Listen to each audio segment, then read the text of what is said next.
Hello, everybody, and welcome. My name is Ryan, and welcome to Central Park. We're so happy to be back in the park with you, giving you some virtual programs as well as our in-person programs. But we're really happy to have you continue to join us, for our weekly walks are about 20 to 30-minute weekly walk renditions, visiting different landscapes and covering different topics throughout Central Park.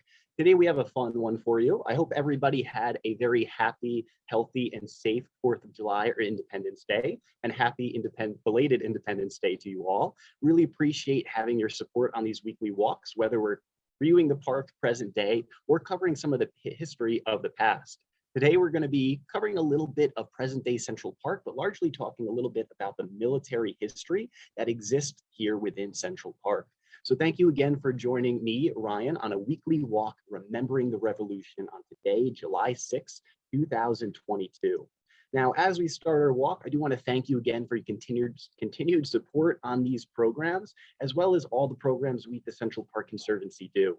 We're, of course, the caretakers of the park, keeping the park looking clean and green, with our mission being to preserve and celebrate Central Park as a sanctuary from the pace and pressures of city life, enhancing the enjoyment and well-being of all. And this is something we couldn't do without your help. So we're greatly appreciative to have you joining us, as well as have you help us keep the park looking so beautiful.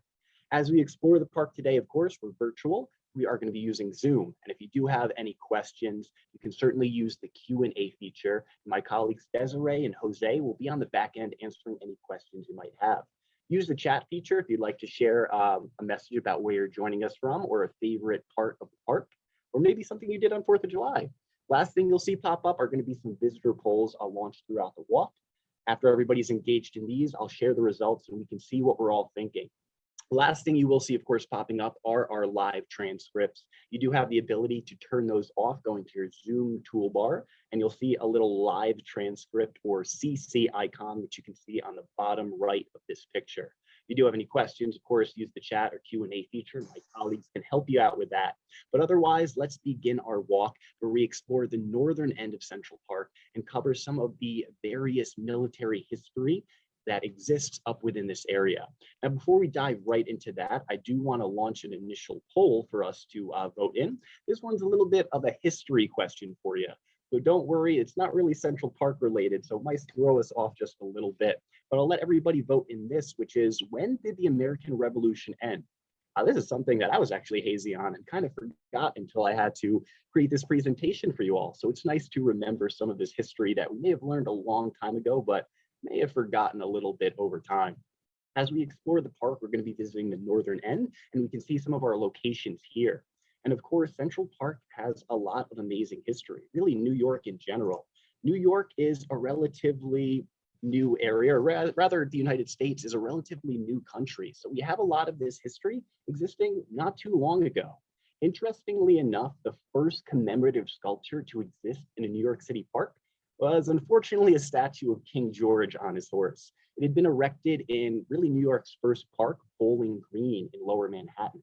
The statue would meet its end, though, on July 9th, 1776, when a mob that had gathered to hear the brand new Declaration of Independence being read aloud in the City Hall Park got a little too worked up after this, and they marched south on Broadway and proceeded to topple the nearest symbol of tyranny, which happened to be this King George statue. In the coming years, New York City's parks witnessed far more than just mob violence, though.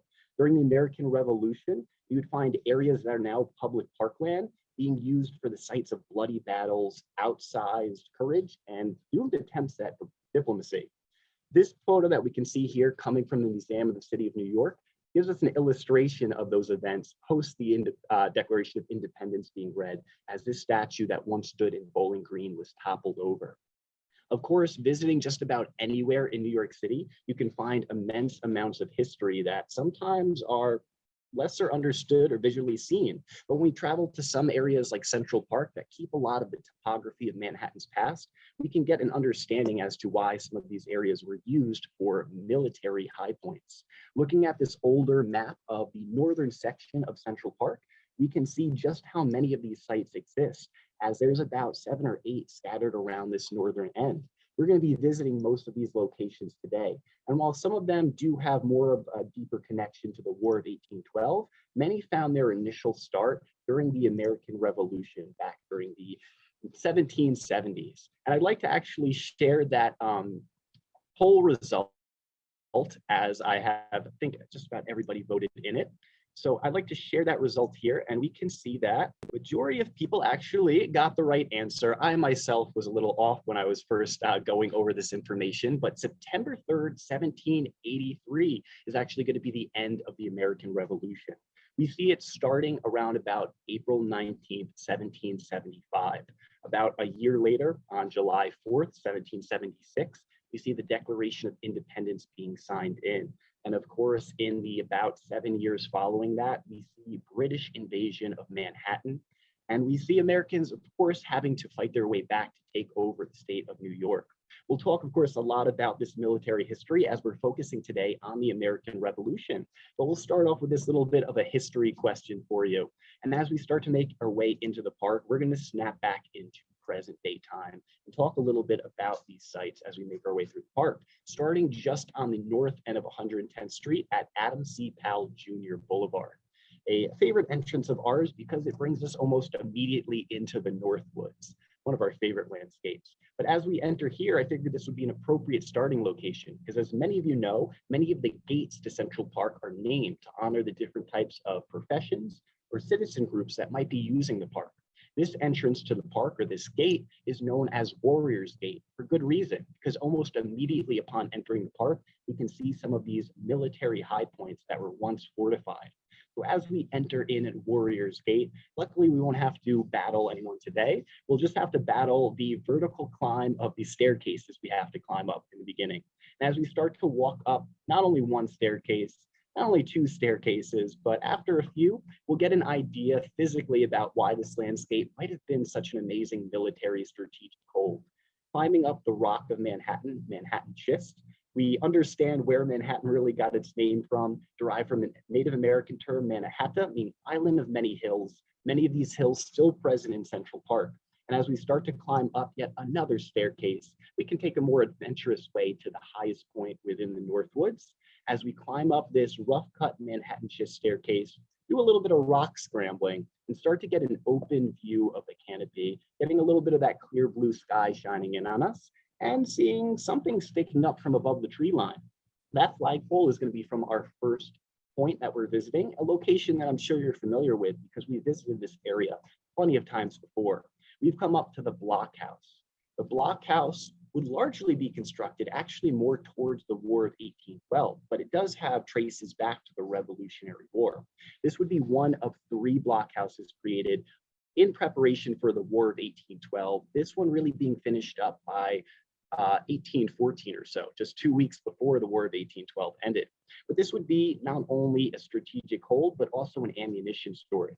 At one point having a roof and turret gun, later which would be taken out to replace this more open air roof with a flagpole that would come during the 20th century. This building, again, largely took the shape we see it in today, leading up to the War of 1812 when it was refortified by American troops. But archaeological research has shown that the foundation to this building started much earlier in the late 1700s, as initially it would be fortified by British and Hessian troops during the American Revolution. Once we move a little bit towards the back end of the building, we can understand why these points were so heavily used. After climbing up that hill, we firsthand see how high we are. And even with the growth of the trees that have matured over the 160-year existence of Central Park, and of course, the vertical climb of the buildings, we can still get an idea of how far we can see from this point. Looking in and zooming in a little bit more, we can see remnants of the George Washington Bridge. Very appropriate because at one point, George Washington very likely passed through an area that would have become Central Park. So we still get an amazing view from this location. And of course, using our imagination, pretending these buildings weren't here and the trees were much smaller, we would have a much more expansive view over towards the Palisades in New Jersey, and even maybe looking east a little bit more towards the Long Island Sound area. A great point to see oncoming forces invading. We would see again a lot of military presence from the British in this area during the American Revolutionary War. As we start to leave the blockhouse area, we can make our way just a little bit southwest for a moment, walking up some of the nice shady paths that lead us to a more seldom visited landscape within the North Woods. As we make our way up the path just a little bit more, we come to the top of the Great Hill, enjoying some of the shade of the surrounding trees that line this oval-shaped meadow. This meadow doesn't see too many people visiting it, so it is a wonderful location to come visit for a picnic, or maybe just to get away from some of the crowds at the park. Of course, a beautiful day to visit today where we get some nice blue skies and a little bit of cloud cover just so we don't get too hot on our walk around the park. But this area today is very peaceful. At one point, though, back in the 1700s, it probably wouldn't have been so peaceful. Once the British really start invading in about July of 1776, we see them coming and arriving over in Staten Island, setting up troops and different military holds before eventually about a month later, in about August 22nd, 1776, commencing with the Battle of Long Island. And just 5 days after that, starting to invade Manhattan, working their way up from the southern end, eventually setting up strategic holds along this north end of what would become Central Park. This area was actually discovered to be used for barracks for some of the British and Hessian troops. When park designers Calvert Vaux and Frederick Law Olmsted started designing Central Park, they found remnants of some of these barracks and other structures like the blockhouse, which already existed there. Some, like the blockhouse, were incorporated in, while others were sort of buried in a way to kind of preserve some of the military history that exists just below. It's amazing to think when you walk over and maybe sunbathe or picnic up here, you're sitting atop an area that could have at one point had some bloody battles going on. But luckily today we get to use this landscape for enjoyment. And rather than seeing troops up here, you'll typically see musicians, as this is the home for great jazz on the Great Hill, one of the events we at the Central Park Conservancy hold. A great way to visit this pretty elevated hill and of course get a reward for making the journey up here. As we start to leave the Great Hill today, again, we're very lucky not to have any violence occurring here in Central Park, but rather have a lot of family fun, whether it be picnicking, sunbathing, or of course, riding a bike along the very hilly landscapes of Central Park's north end. As we make our way back into the woods, we can enjoy some of that shade, which came just in time because it's pretty hot out there today. And of course, as we get into the shade, we get a break, but also plenty of the wildlife. You see the wildlife enjoying this nice little shady rest stop on our walk by. We zoom in a little bit on the path, we can see a little squirrel that's done a nice little sploot in this shady portion. Certainly the sentiments that I feel as I start sweating coming through the park. But as we make our way by, we can give this squirrel a little bit of room so we don't disturb his relaxation either. As we continue making our way down into the North Woods, we find ourselves in the ravine, a small valley-like area nestled along the loch. The loch being a Scottish word for lake, and it refers to this more of a stream that comes through the North Woods.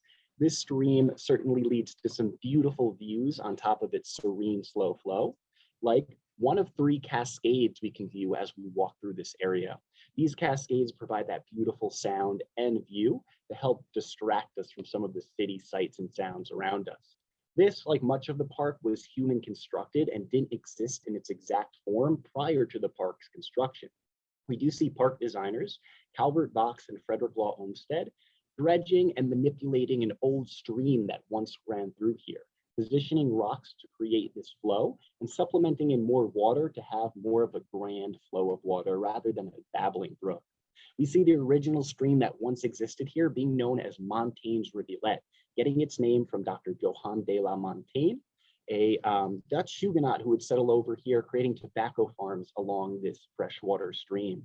This stream would also serve as a major water source for troops that were camping out in nearby areas, like those British and Hessian troops that were stationed up near today's Great Hill.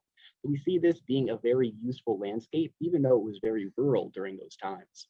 As we say goodbye to the shady cascade of water we have here, we'll climb up yet another hill as we make our way to the south edge of the ravine, climbing up a few staircases and enjoying the shade before we find ourselves spilling out into a much more open and sunny landscape. As we come up here, we come to another fortified location. We come to one that's lesser visited and also lesser obvious that it is a fort. We're making our way up to Fort Fish. Fort Fish actually gets its name from Nicholas Fish, who was the chairman of defense for New York City during the War of 1812.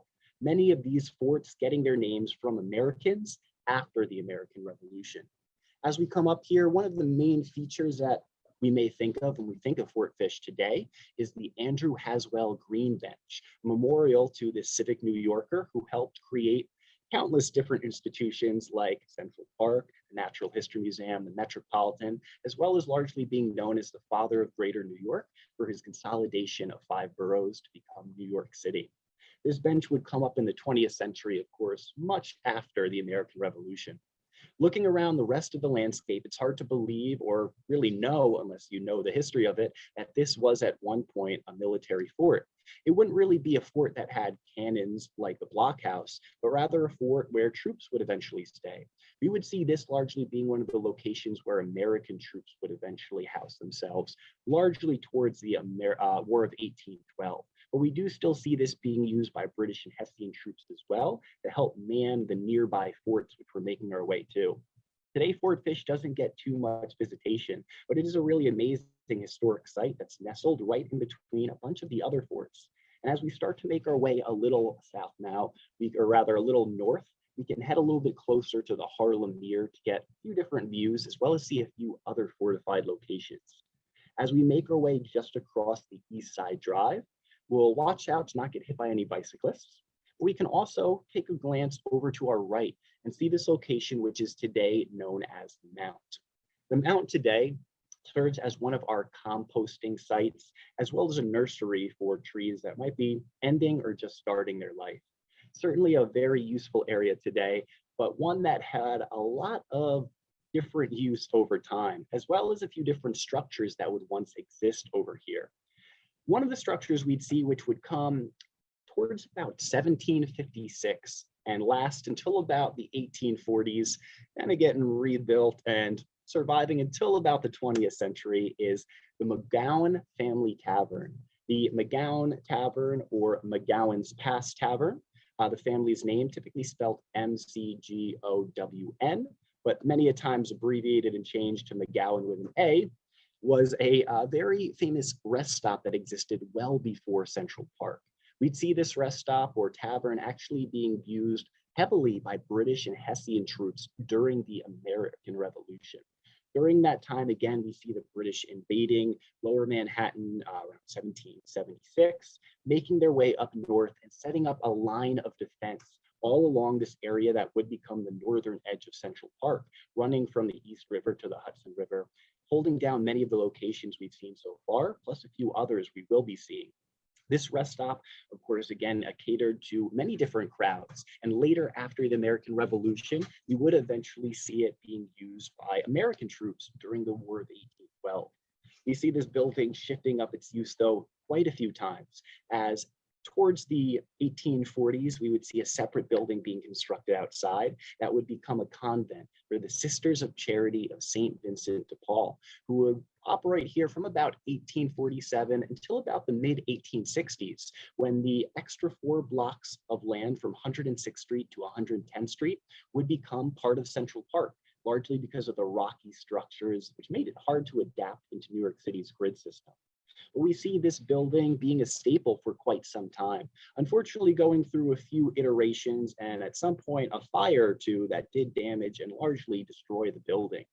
We do see a few different operations occurring here in the meantime as well, though, such as park offices and even an early museum.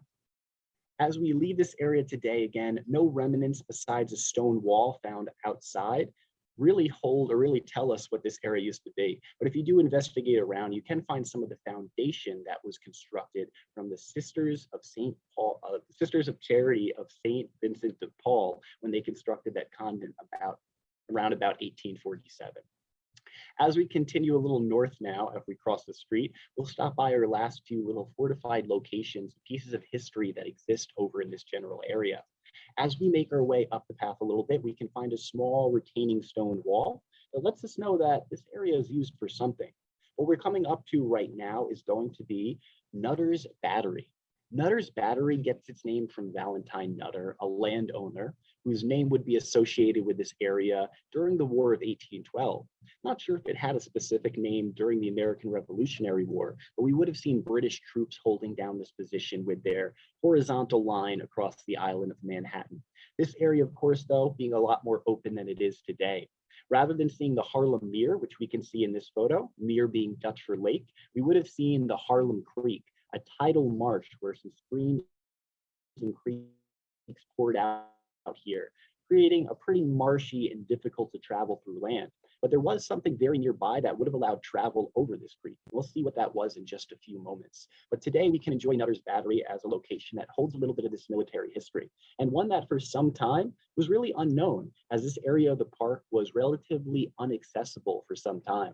Originally, paths were not constructed here during Knox and Olmsted's time, but we would later see the Parks Department as well as the Central Park Conservancy helping to improve access towards the 1970s, 80s, creating some of the pathways around here and later creating that stone wall we saw, just to let people know that this area does have some really amazing history that sometimes is a little bit out of sight or out of view. But as we come by today, we can start making our way towards the east now, as we make our way towards our final stop or two, getting some beautiful views of not only the Harlem Mere, but the Charles A. Dana Center along the way. Again, this low point would have been one of the major crossings we could have used over this Harlem Creek, which was a marshy area where a couple streams converged before spilling out towards the East River. But coming here today, of course, a very beautiful and different view with a lot of lush green and a lot of buildings that are used for entertainment, not for war. As we start to climb up yet another staircase, we can enjoy the shade and walk up to this lesser visited area, but one that holds an amazing amount of history. This landscape might seem like not much is going on here. As we look back down the staircase we just walked up, we can see that there's a little bit of a low-lying area in between some of these rocky bluffs that give us views over the Harlem Mere. Looking along the rock itself, we can also see that this rock has been manipulated a little bit.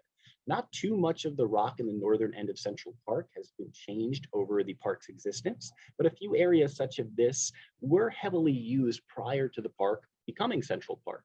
The area we see here would have once held the McGowan's Pass Gatehouse. The illustration we can see here from the Museum of the City of New York gives us a little bit of an idea of what this little passway would have looked like.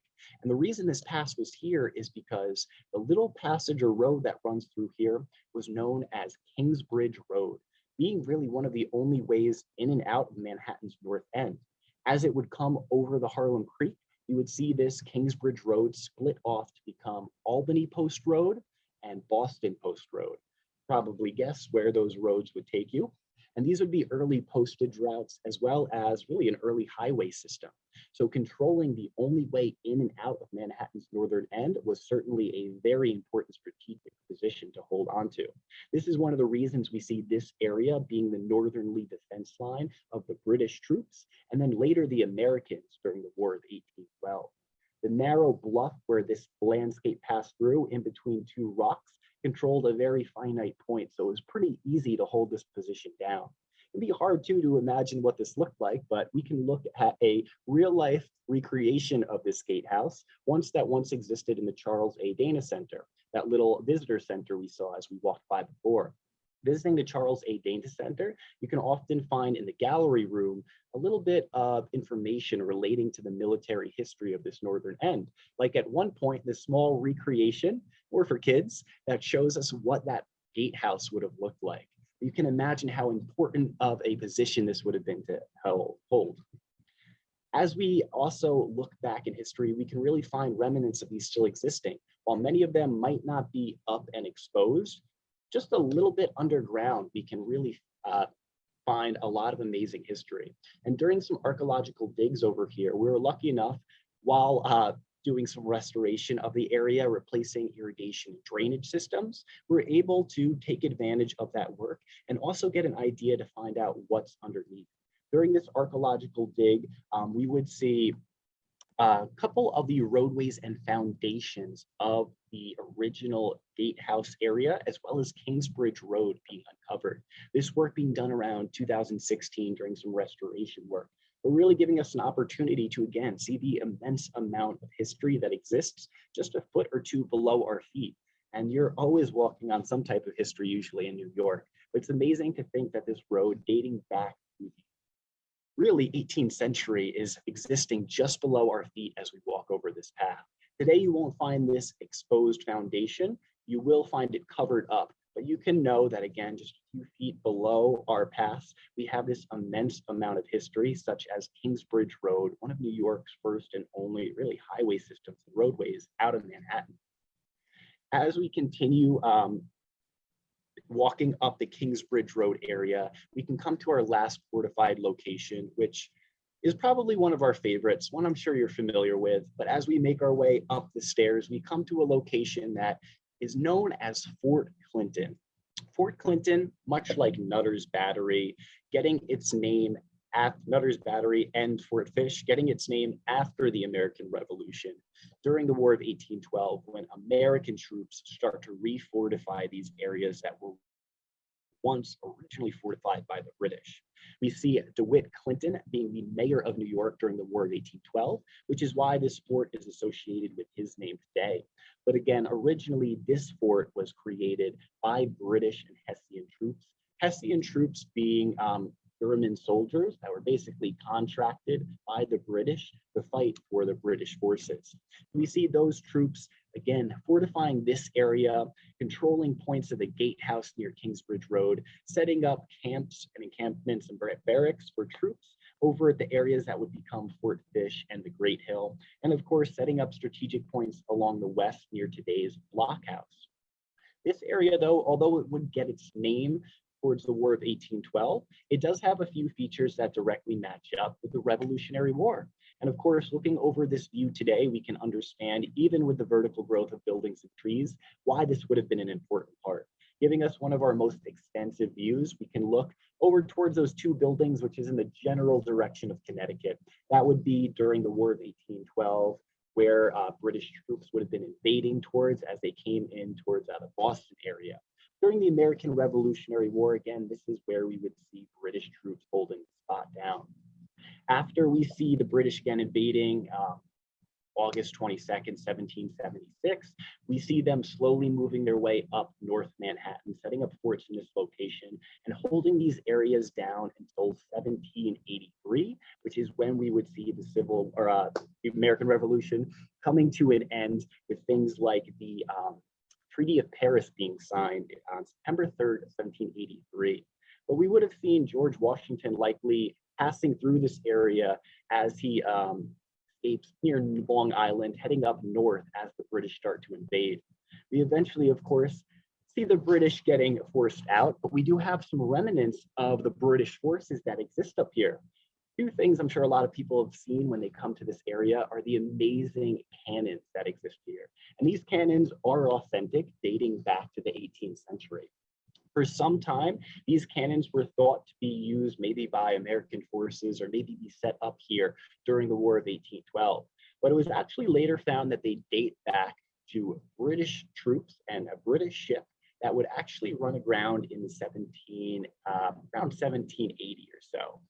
We would actually see a British ship carrying these cannons known as the HMS Hussar, which would run aground at Hellgate in 1780 as it was coming up the East River, transporting supplies for British troops during the Revolutionary War. This photo here, of course, is more of a 20th century photo showing us the Hellgate Bridge in the East River, nearby where the ship would have ran aground.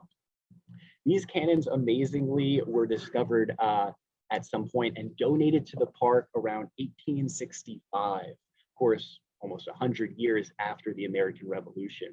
We would see these actually existing for some time in a museum that was created in that Mcgowan's Tavern building, which we saw before.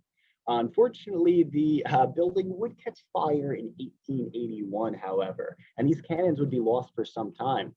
We do see more of this kind of mortar style cannon. I think there's a proper term for it, which I'm blanking on right now, as well as the larger, more grand turret cannon we see stationed up top. These would somehow survive the fire that occurred in 1881, and they would actually survive just being left in the park, as many things weren't recovered from this fire. They would be rediscovered, however, in 1905 by a gentleman named Edward Hageman Hall, who was a historian who discovered these areas on a nature, who discovered these cannons rather on a nature walk nearby the site of Fort Clinton. He had presumed, based on the military history, that they were probably used during the War of 1812 by American forces up here who stationed at Fort Clinton. But it was again later found that they came from that British ship, the HMS Hussar, which ran aground at Hellgate in 1780. We'd see these cannons being reinstalled in 1906. However, they wouldn't last up here too long, staying for about 50 or 60 years before being removed towards the 1970s.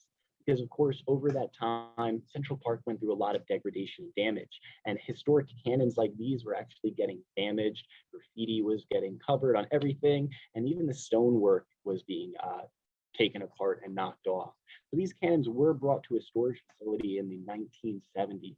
They actually wouldn't be returned until about 2014. We at the Central Park Conservancy were able to restore them and reposition them back up here, giving them some new proper granite pedestals that are undamaged and uncovered in graffiti and vandalism, and also allowing us to make a kind of shocking discovery. During this time of refurbishment of these cannons, it was found that they were actually loaded with gunpowder and a cannonball inside. Amazingly enough, they did not go off during that fire that they were exposed to back in the 1860s, and luckily didn't go off in storage either. But these cannons would be plugged up or decommissioned or deactivated and would be reinstalled in 2014, bringing back a favorite element to this Fort Clinton area, one that certainly helps to physically show us the military history and importance of this area. As we look on the little plaque that we can find below, we can also get a reminder of some of the dates of the American Revolution and the history that existed in this area. This spot originally being occupied by British troops as early as about September of 1776, and then later evacuated on November 21st, 1783, otherwise known as around 21st to 25th, Evacuation Day here in New York City. During that time, again, we see a little bit prior, the Treaty of Paris being signed, and we see eventually the British evacuating this area. During that time, we also see George Washington returning from up north. Of course, only about an hour north, we have areas like West Point. We see him returning back to Manhattan and very likely passing through one of these areas. Although it's hard to say for sure, we can theorize that George Washington very likely would have come through the Kingsbridge Road area, a location that is just a few feet to the west of where we currently stand. Really, again, amazing to think the connections and even the other people that would have once walked on this land.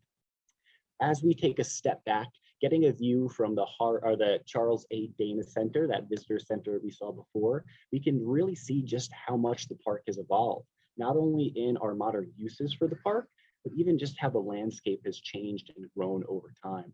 Here we can see much of the landscape we visited, of course, as we were walking behind the tree line though, but giving a comparative look as to what once existed here. It's amazing to see the change in the landscape. From some of these fortified areas like Nutter's Battery and Fort Fish being completely blocked off and out of sight, to some of the remainders like that flagpole and almost cannon being visible from the Fort Clinton overlook.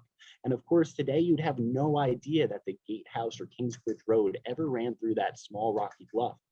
But as you do visit the park, it's amazing again to think that not only in Central Park, but all over New York, there's all this hidden history that exists. And luckily today, we're very happy to have the park being used, not for war, but rather for enjoyment, as we all get to spend time using this park and using these forts, not for looking out for troops, but rather just looking out to catch a beautiful view. As we come to the end of our walk, I want to just ask you a more lighthearted question, and that's, how do you celebrate Independence Day? Of course, I'm sure a lot of us like to view fireworks, but a favorite of mine has always been even just getting back out to the parks, enjoying the outdoor natural aspects, and really celebrating the fact that today we can come walk through these fortified landscapes and don't have to worry about a cannon zooming by or anything like that, but rather just enjoy the beauty of the landscape. And of course, the beauty of America. And whether you're joining or celebrating here in New York or anywhere in the US or anywhere in the world, it's never a bad idea to get outside and be thankful for the lives we get to live. As we enjoy our present view looking over the Harlem Mere from Fort Clinton and come to the end of our tour, and again, be thankful of the beauty we get to experience today with a lot less conflict. Here we can see again the route that we took today, coming through northern end and visiting a majority of these different fortified and military high points, many of which again got their name during the War of 1812, but all of them dating back to the Revolutionary War, where they initially would be fortified by British and Hessian troops, later being refortified by American troops. Luckily, we never really saw any bloody battles occurring on these sites. So today we can be thankful for the peace that did occur during this time, even though it was very tense and of course, very difficult for a lot of people. We're very lucky today to have these sites preserved and again, have a little bit more of a peaceful war zone here in Central Park. As we come to the end of our walk, I want to thank you again for joining us and encourage you to join us on more walks beyond the virtual weekly walks we're going to be doing every week. We have, of course, plenty of in-person tours like our East Side Evening Strolls, a tour that we haven't had the opportunity to do in probably about 5 years or so. These giving you an opportunity to visit the park during twilight, or a very special time where you start on the east side and end in the heart of the park, getting beautiful different hues of the sky. Of course, there are plenty of other programs to enjoy as well. We stopped by the Great Hill, and you can keep an eye on our website for Great Jazz on the Great Hill, which will be making a return, I believe, on August 13th of 2022. You can check the chat box for information on those, and also keep an eye out for other upcoming programs, such as our Northern Forts Tour, which is going to be occurring in about a week or two. That Northern Forts Tour will give you a more extended look on the overall history and military history of Central Park in this northern end. Of course, a lot more detail than we were able to go through today. But please keep an eye out for some of these upcoming programs and certainly stop by the park, whether it be virtually or in person. You can check the chat for my colleagues who will be sharing the links for some of those upcoming programs. But of course, peruse over our website, centralparknyc.org, to find out about all events ranging from the Harlem Mere Performance Festival and different musical offerings to, of course, virtual in-person tours, even things like our basketball clinic. So we hope to see you in the park soon and want to thank you, of course, for joining us as always. Really happy to have your support here in Central Park, and we hope to see you soon. So from all of us here at the Central Park Conservancy, stay safe, be well, and we'll see you soon.